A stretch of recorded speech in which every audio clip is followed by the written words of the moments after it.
Hello दोस्तों, मैं राकेश आपके अपने चैनल सिलेक्शन फीवर में आपका स्वागत करता हूं। दोस्तों, आज हम हाई कोर्ट से संबंधित टॉप 25 क्वेश्चंस के बारे में डिस्कस करने जा रहे हैं, जो कि हाल ही के एग्जाम्स में मोस्ट ऑफ द टाइम ये रिपीट हुए हैं। दोस्तों, जैसा कि आपको पता ही होगा, आजकल के एग्जाम्स में कुछ ट्रेंडिंग क्वेश्चंस चलने लगे हैं जो कि हमारे एग्जाम्स में आते हैं और उसको हम इग्नोर कर देते हैं, क्योंकि ऐसे क्वेश्चंस एग्जाम्स में एक दो आते हैं तो हम सोचते हैं कि इसके इस क्वेश्चन के पीछे इतना टाइम क्यों बर्बाद करना। लेकिन वही क्वेश्चन हमारे सिलेक्शन को डिफाइन करता है। तो क्यों ना दोस्तों, उस क्वेश्चन के साथ साथ और हमारे एग्जाम्स में जितने इंपॉर्टेंट क्वेश्चंस बनते हैं हाई कोर्ट से संबंधित, सारे के सारे क्वेश्चंस को एक फुल एक्सप्लेनेशन के साथ और बेस्ट एक्सप्लेनेशन के साथ एक बार डिस्कस कर लेते हैं। तो दोस्तों, जैसा कि आपको पता ही होगा कि हम जो भी क्वेश्चंस बताते हैं तो उस क्वेश्चन से संबंधित जितने सारे क्वेश्चंस बनते हैं उसको भी डिस्कस करते हैं, और उस क्वेश्चन के ऑप्शन से संबंधित जितने सारे क्वेश्चंस बनते हैं उसको भी डिस्कस करते हैं। तो दोस्तों, अगर आपको मेरा वीडियो पसंद आता है तो हमारे चैनल को सब्सक्राइब करें, लाइक करें और कमेंट करना बिल्कुल न भूलें। चलिए दोस्तों, तो आज के सेशन का पहला क्वेश्चन स्टार्ट करते हैं, जो कि इस प्रकार है। क्वेश्चन है, पटना उच्च न्यायालय की स्थापना कब हुई थी? पटना उच्च न्यायालय की स्थापना कब हुई थी? तो ये जो हुआ था आपको 1918 में। कब हुआ था? 1918 में। अच्छा, ये हो गया। अब उच्च न्यायालय से संबंधित कुछ क्वेश्चंस के बारे में जान लेते हैं, जो कि हमारे एग्जाम्स में बहुत बार रिपीट होते हैं। तो सबसे पहले आ जाता है कि जो उच्च न्यायालय है ये संविधान के किस अनुच्छेद के अंतर्गत आता है? तो ये जो आता है आपको, ये आ जाता है आपको 214, यानी अनुच्छेद 214 में कहा गया है कि भारत के प्रत्येक राज्य में, प्रत्येक नहीं तो 2-3 राज्य को मिलाकर भी लगभग राज्य में एक उच्च न्यायालय का गठन किया जाएगा, जो कि हमारे संविधान के अनुच्छेद 214 में वर्णित है। अच्छा, ये हो गया। अब इससे संबंधित कुछ क्वेश्चंस है जो कि हमारे ऑप्शन से संबंधित है, उसको जानते हैं। तो ये 1918 तो हो गया, जिसमें पटना उच्च न्यायालय की स्थापना हुई थी। अगला ऑप्शन है आपको 1862। तो ये जो 1862 में हुआ था, तो इस 1862 में भारत में पहला उच्च न्यायालय जो था उसका स्थापना हुआ था। 1862 में भारत के पहले उच्च न्यायालय की स्थापना हुई थी 1862 में, और उस उच्च न्यायालय का नाम था आपको क्या? कोलकाता। क्या नाम था? कोलकाता। अच्छा, ये हो गया। अब इसका अगला ऑप्शन है जो कि 1866 से संबंधित है। तो 1866 में क्या हुआ था?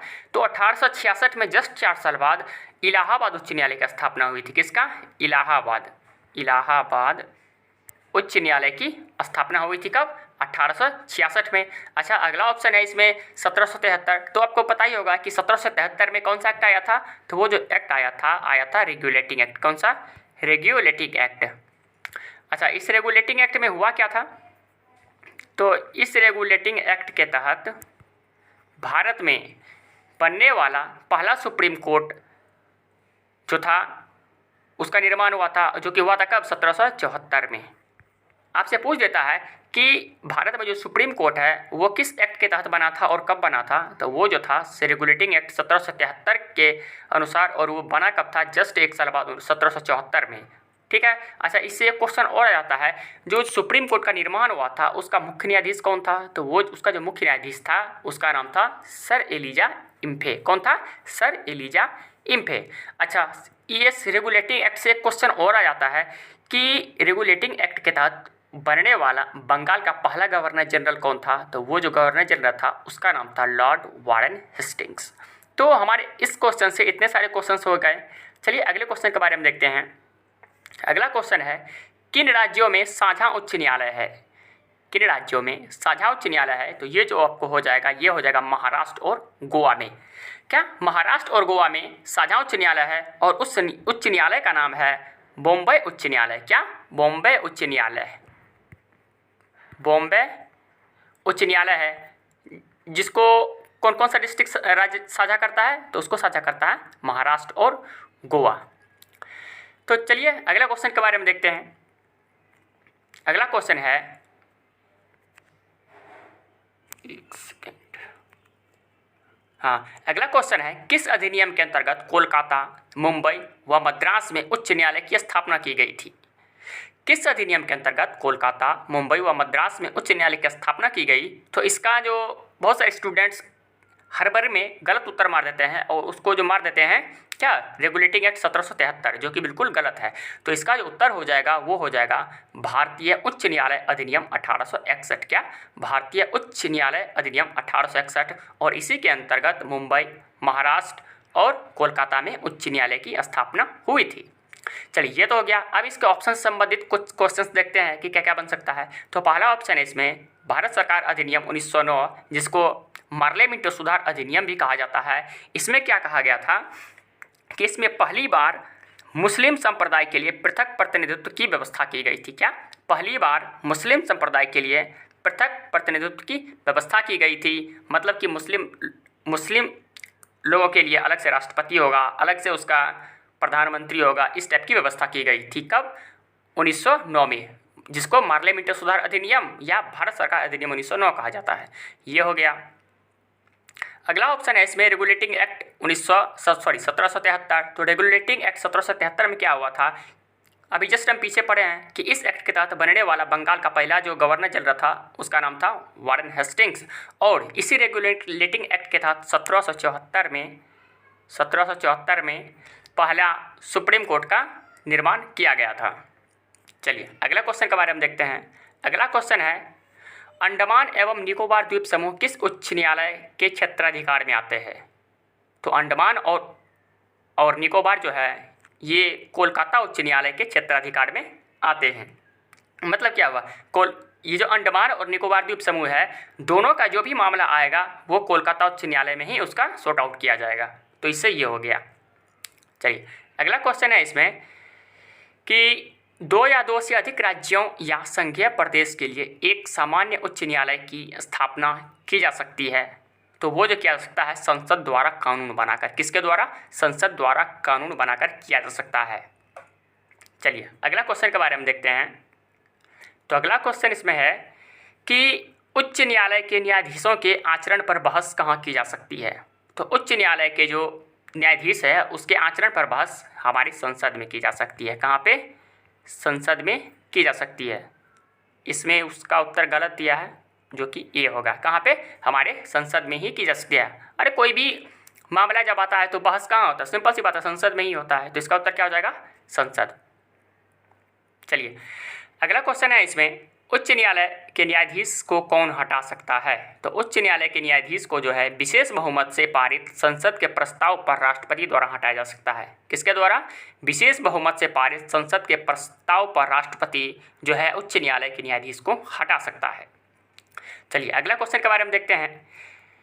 अगला क्वेश्चन है किस राज्य के उच्च न्यायालय के न्यायाधीशों के वेतन एवं भत्ते कहाँ से दिए जाते हैं। किसी राज्य के उच्च न्यायालय के न्यायाधीशों के वेतन एवं भत्ते कहाँ से दिए जाते हैं। तो वो जो दिया जाएगा भारत के संबंधित राज्य के संचित निधि से। क्या, संबंधित राज्य के संचित निधि से। प्रत्येक राज्य में आपको जैसा पता ही होगा कि संचित निधि होता है और भारत में भी उसका अपना एक संचित निधि होता है। ये हो गया। अच्छा चलिए, संचित निधि क्वेश्चन आ जाता है कि संचित निधि जो है हमारे संविधान के किस अनुच्छेद में है। तो ये जो है हमारे संविधान के अनुच्छेद 266 में है संचित निधि। एक और आ जाता है आकस्मिक निधि, वो है हमारे संविधान के 267 में है। अच्छा, ये आकस्मिक निधि में अमाउंट कितना रह सकता है कम से कम, तो वो है 500 करोड़। कितना, 500 करोड़। अच्छा, इस आकस्मिक निधि से क्या होता है या संचित निधि से, यही जो भी अधिकारी होते हैं हमारे भारत सरकार के उसको वेतन और भत्ते दिए जाते हैं। तो चलिए ये हो गया। अगला क्वेश्चन है इसमें उच्च न्यायालय के मुख्य न्यायाधीश पर नियुक्त होने वाली प्रथम महिला कौन है। उच्च न्यायालय के मुख्य न्यायाधीश पर नियुक्त होने वाली प्रथम महिला जो है वो है आपको लीला सेठ। और ये लीला सेठ जो है किस उच्च न्यायालय की मुख्य न्यायाधीश बनी थी, तो वो है दिल्ली का। कहाँ का, दिल्ली का। चलिए अच्छा, इससे कुछ क्वेश्चन और आ जाता है अन्ना चांडी के बारे में। तो अन्ना चांडी के बारे में एक क्वेश्चन आता है इसके बारे में कि ये भारत की पहली महिला न्यायाधीश थी। क्या, अगर आपसे कोई पूछते भारत की पहली महिला न्यायाधीश तो वो कौन थी, अन्ना चांडी। अच्छा, अब फातिमा बीबी से भी एक क्वेश्चन आ जाता है कि भारत की पहली महिला मुख्य न्यायाधीश कौन थी। तो ये थी फातिमा बीबी। क्या, भारत की पहली महिला मुख्य न्यायाधीश फातिमा बीबी। अच्छा, अब सरोजिनी नायडू से क्वेश्चन आ जाता है। सरोजिनी नायडू से क्वेश्चन क्या आता है कि भारत की प्रथम महिला महिला राज्यपाल कौन थी। तो ये जो थी सरोजिनी नायडू थी और जो कि उत्तर प्रदेश की थी। चलिए अगला क्वेश्चन के बारे में देखते हैं। निम्नलिखित में से कौन सा कथन उच्च न्यायालय के सेवानिवृत्त जज के विषय में सही है? तो ये जो है इसमें देख लेते हैं। वह सर्वोच्च न्यायालय में वकालत कर सकता है, वह भारत के सभी उच्च न्यायालय में वकालत कर सकता है, बिल्कुल गलत। वह उसी उच्च न्यायालय में वकालत कर सकता है जहां से वह सेवानिवृत्त हुआ है, यह भी गलत है। भारत के किसी अदालत में वकालत नहीं कर सकता, ये तो बिल्कुल गलत है। तो इसका जो पहला उत्तर हो जाएगा ऑप्शन ए हो जाएगा, जो कि है वह सर्वोच्च न्यायालय में वकालत कर सकता है। चलिए अगला क्वेश्चन है, भारत में चलित न्यायालय यानी मोबाइल कोर्ट इनका मानस पुंज है। कहने का मतलब है कि जो भारत में ये चलित मोबाइल यानी मोबाइल कोर्ट का सिस्टम आया वो किसकी देन है? तो ये जो है हमारे देश के राष्ट्रपति कौन थे? डॉक्टर APJ अब्दुल कलाम का ही देन है। अच्छा ये तो हो गया। अच्छा ये जो मोबाइल कोर्ट है इसका शुरुआत किसने किया था? तो ये जो किया था न्यायमूर्ति भगवती ने, और किया कब था? तो 2007 में। अच्छा ये मोबाइल कोर्ट होता क्या है?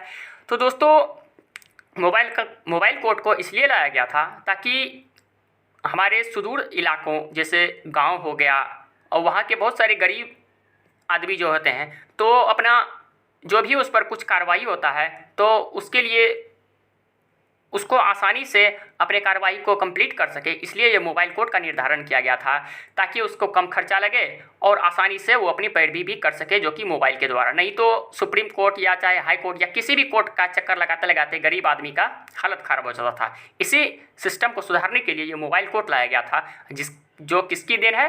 तो वो है डॉक्टर APJ अब्दुल कलाम का देन। और इसको शुरुआत किसने किया था? तो न्यायमूर्ति भगवती ने, जो कि 2007 में स्टार्ट किया था। चलिए ये हो गया। अगला क्वेश्चन के बारे में देखते हैं कि संविधान के अनुच्छेद 226 के अंतर्गत उच्च न्यायालय द्वारा दिया गया निर्देश परिवर्तित किया जा सकता है। तो ये किसके द्वारा परिवर्तित किया जा सकता है?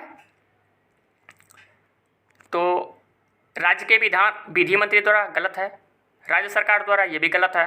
राज्य के राज्यपाल द्वारा, ये भी गलत है। ये किसके द्वारा परिवर्तित किया जा सकता है? तो ये सुप्रीम कोर्ट के द्वारा। क्या कह रहा है कि संविधान के अनुच्छेद 226 के अंतर्गत उच्च न्यायालय द्वारा दिया गया निर्देश, वो कहाँ? उच्च न्यायालय में मान चलिए आपको कोई फैसला आया, आपको पसंद नहीं आया, तो आप सुप्रीम कोर्ट में अप्लाई करते हैं कि नहीं? तो वही, लेकिन सुप्रीम कोर्ट में क्या होता है, उसको परिवर्तित किया भी जा सकता है और नहीं भी किया जा सकता है, तो वही कहा गया। तो चलिए अगला क्वेश्चन है इसमें, उच्च न्यायालय का न्यायाधीश बनने के लिए कम से कम कितने वर्ष की उच्च न्यायालय के अधिवक्ता के रूप में वकालत का अनुभव होना चाहिए? तो ये जो होना चाहिए आपको 10 वर्ष तक। कितना? किसी भी उच्च न्यायालय में न्यायाधीश बनने के लिए आपको कम से कम 10 वर्ष किसी न्यायालय में अधिवक्ता यानी वकील के रूप में कार्यरत करना पड़ेगा। चलिए ये हो गया। अगला क्वेश्चन है कि निम्नलिखित में से क्या उच्च न्यायालय और उच्चतम न्यायालय दोनों की अधिकारिता के अधीन आता है? तो वो जो आ जाता है आपको फंडामेंटल राइट्स, क्या यानी मौलिक अधिकारों का संरक्षण। ये मौलिक अधिकार के संरक्षण से संबंधित जो भी प्रावधान होता है वो या तो सुप्रीम कोर्ट में भी हो सकता है या हाई कोर्ट में भी हो सकता है। अच्छा ये जो सुप्रीम कोर्ट और हाई कोर्ट होता है हमारे मूल अधिकारों की रक्षा के लिए 5 प्रकार का रिट जारी करता है। क्या? 5 प्रकार का रिट जारी करता है, जिसका नाम क्या है? एक होता है बंदी प्रत्यक्षीकरण, दूसरा होता है परमादेश, तीसरा होता है प्रतिषेध लेख, चौथा क्या होता है? उत्प्रेषण, और पांचवा और आखिरी होता है अधिकार परीक्षा लेख। अच्छा ये तो हो गया। अब पहला हो जाता है बंदी प्रत्यक्षीकरण। क्या होता है?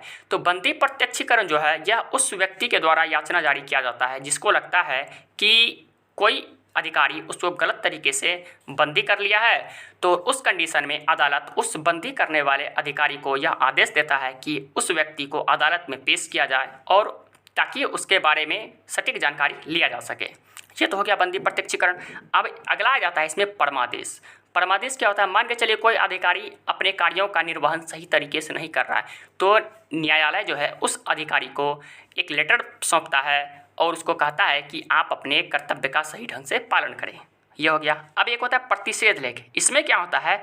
उच्च न्यायालय में कार्यवाही अगर लंबित होता है तो उच्च न्यायालय चाहे जो भी अधीनस्थ न्यायालय है उसको कहता है कि आप अपने मामले को अपने जो भी उसके ऊपर के अदालत है उसके पास सेंड करें। यह हो गया। अगला है इसमें उत्प्रेषण। तो उत्प्रेषण में क्या होता है, अधीनस्थ न्यायालय को आदेश दिया जाता है कि जो उसके अधिकार क्षेत्र में मामले नहीं है उस पर वो कार्रवाई ना करे। तो ये हो गया। चलिए, अच्छा एक आ जाता है लास्ट में अधिकार प्रेक्षालेख। तो अधिकार प्रेक्षालेख क्या होता है, जब कोई अधिकारी, मान के चलिए क्या, जब कोई अधिकारी अपने मर्जी से किसी भी संस्थान में कार्य करने लगता है जिसका उसे कार्य करने का वैधानिक अधिकार प्राप्त नहीं है, तो सुप्रीम कोर्ट या हाई कोर्ट उस व्यक्ति से यह पूछता है कि आप किस अधिकार से यहाँ पे कार्य कर रहे हैं, और जब तक वह आदमी उसका संतोषजनक उत्तर नहीं देता है तब तक उस व्यक्ति को वहाँ पर कार्य करने नहीं दिया जा सकता है। तो ये हो गया 5 प्रकार का रिट जो कि सुप्रीम कोर्ट या हाई कोर्ट हमारी मूल अधिकारों की रक्षा के लिए जारी करता है। चलिए अगला क्वेश्चन है, उच्च न्यायालय में कार्यवाही लंबित होने की दशा में लागू की जा सकती है। तो अभी जस्ट पीछे पढ़े कौन सा, प्रतिषेध के बारे में। चलिए अगला क्वेश्चन है इसमें, निवारक निरोध के अंतर्गत एक व्यक्ति को बिना मुकदमा चलाए कितने समय तक बंदी बनाकर रखा जा सकता है। तो वो जो रखा जा सकता है 3 माह तक। अच्छा, ये निवारक निरोध मुकदमा क्या होता है, निवारक निरोध मुकदमा वो होता है किसी व्यक्ति द्वारा अपराध करने से पहले उसको रोक लेना। क्या, मान के चलिए किसी व्यक्ति ने कहा आज मैं उसका मर्डर कर दूंगा, अब आपको तो पता चल गया कि वो उसका मर्डर कर देगा, लेकिन मर्डर करने से उस व्यक्ति को पहले ही रोक लेना, वही हो जाता है निवारक निरोध। तो कहता है कि निवारक निरोध के अंतर्गत बिना मुकदमा चलाए किसी व्यक्ति को कब तक रखा जा सकता है, तो वो 3 माह तक उसको बंदी बनाकर रखा जा सकता है। चलिए अगला क्वेश्चन है कि इलाहाबाद उच्च न्यायालय का गठन कब हुआ था। तो ये भी जस्ट हम पढ़े हैं कब, 1866 में, और 1862 में किसका हुआ था, कोलकाता उच्च न्यायालय का गठन हुआ था जो कि भारत का पहला उच्च न्यायालय था। चलिए अच्छा अगला है इसमें ऑप्शन 1966, यानी 1866 से 1966 यानी 100 साल बाद। तो 100 साल बाद जो हुआ था ये दिल्ली हाई कोर्ट का निर्माण हुआ था। किसका, दिल्ली हाई कोर्ट का निर्माण हुआ था। चलिए अगला क्वेश्चन है इसमें कि उच्चतम न्यायालय के निर्णय से पूर्व किस उच्च न्यायालय ने यह निर्णय दिया कि सिर्फ एक बार में 3 बार तलाक कहने से तलाक होना गैर कानूनी है। तो ये जो कहा था आपको इलाहाबाद उच्च न्यायालय ने, क्या कहा था इलाहाबाद उच्च न्यायालय ने सुप्रीम कोर्ट के कहने से पहले कि एक ही बार में 3 बार तलाक कहने से तलाक होना गैर कानूनी है। चलिए ये हो गया। अगला क्वेश्चन है इसमें से, उच्च न्यायालय के न्यायाधीश की सेवानिवृत्ति की आयु क्या है। तो वो है कितना, 62 वर्ष। क्या है, 62 वर्ष। अच्छा अगला एक होता है सुप्रीम कोर्ट। तो सुप्रीम कोर्ट का जो न्यायाधीश का सेवानिवृत्ति आयु है वो है 65 वर्ष। चलिए अगला क्वेश्चन है, भारत में उच्च न्यायालयों की कुल संख्या कितनी है। तो वो है 25। कितना, 25। अगला क्वेश्चन है, अधीनस्थ न्यायालय की कार्य पद्धति का परीक्षण कौन सी याचिका करती है। तो वो जो करती है उत्प्रेषण। क्या, उत्प्रेषण। अभी जस्ट इसके पीछे हम पढ़े हैं। चलिए अगला क्वेश्चन है, राज्य के उच्च न्यायालय का मुख्य क्षेत्राधिकार के अंतर्गत कौन सा क्षेत्राधिकार नहीं आता है। तो वो जो आ जाता है आपको परामर्श संबंधी क्षेत्राधिकार, अपीलीय क्षेत्राधिकार, प्रारंभिक क्षेत्राधिकार, इनमें से कोई नहीं। इसका तो उत्तर नहीं दिया है, लेकिन इसका उत्तर हो जाएगा आपको परामर्श संबंधी क्षेत्राधिकार। परामर्श संबंधी क्षेत्राधिकार जो होता है उच्च न्यायालय का मुख्य क्षेत्राधिकार के अंतर्गत नहीं आता है। इसके अंतर्गत आपको आ जाएगा क्या, अपीलीय क्षेत्राधिकार और प्रारंभिक क्षेत्राधिकार आ जाता है। ये परामर्श संबंधी क्षेत्राधिकार जो होता है ये सिर्फ और सिर्फ सुप्रीम कोर्ट को होता है, जो कि अनुच्छेद 143 के तहत, किसके, अनुच्छेद 143 के तहत राष्ट्रपति जो है सुप्रीम कोर्ट से सलाह मशवरा ले सकता है। चलिए ये हो गया। अब अगला क्वेश्चन देखते हैं। अगला क्वेश्चन है, जब सर्वोच्च न्यायालय किसी व्यक्ति अथवा संस्था को उसके दायित्व के निर्वहन हेतु रिट जारी करता है तो उस लेख को क्या कहते हैं। तो उसको कहते हैं, अभी जस्ट हम पीछे पढ़े हैं, परमादेश। चलिए अगला क्वेश्चन है, उच्च न्यायालय के मुख्य न्यायाधीश का वेतन कितना होता है। तो वो हो जाता है आपको कितना, 2.5 लाख, और अन्य न्यायाधीश का वेतन 2,25,000 हो जाता है। अच्छा ये 5 लाख क्या है। तो ये 5 लाख राष्ट्रपति का वेतन होता है और 4 लाख उपराष्ट्रपति का वेतन होता है।